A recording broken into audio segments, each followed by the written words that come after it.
Speaking of Hurricane Irma, still much to be done in Florida in the aftermath of that hurricane.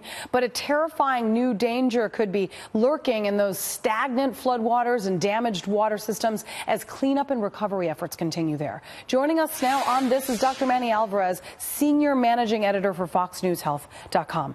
There is a very harmful bacteria lurking in the water supplies that is actually an amoeba that is brain-eating. Brain-eating amoeba.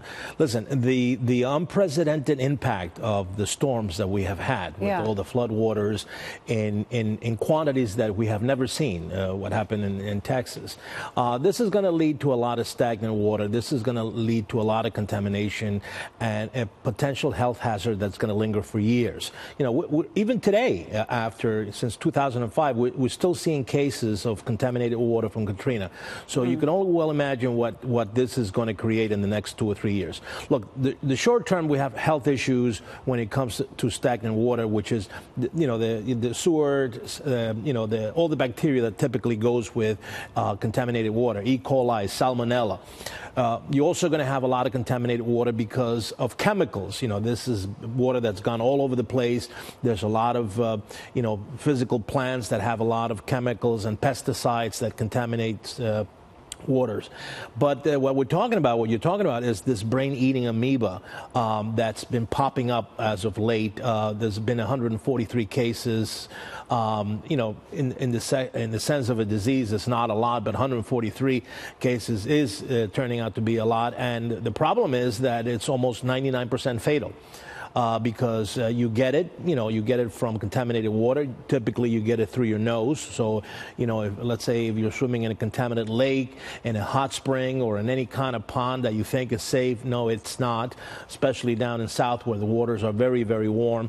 And once this amoeba, which is a parasite, gets through your nostrils, it goes right into your brain, and then it gives you a disease that, when they take you to the hospital, most doctors don't think of it. They think that you're having a meningitis or an encephalitis, and by the time they make the diagnosis, it's too late because, again, antibiotics are not treatable. Well, when you first heard of this, I was thinking drinking water. So you're saying it goes to your nose, so this is actually water that you're swimming in. Water that you're swimming, I don't want water that you might be bathing with.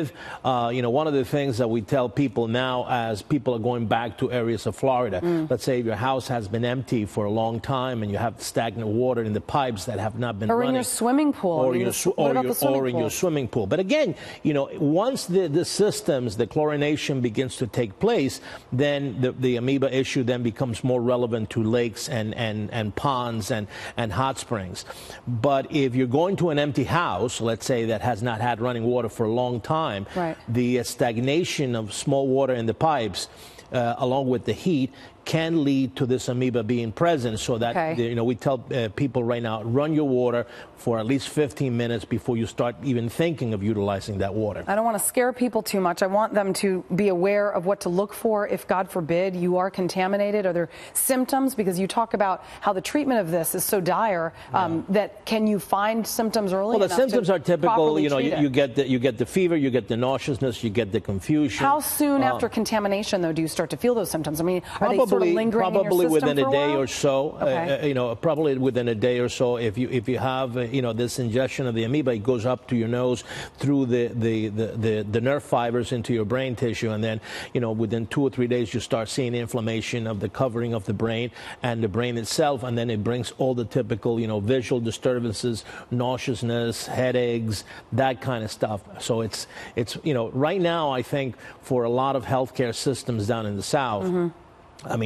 Doctors, are going to be thinking a lot about patients that come with these types of symptoms in regards, especially in areas that have been devastated by the water, because you have to think about all the potential contaminants, including this amoeba.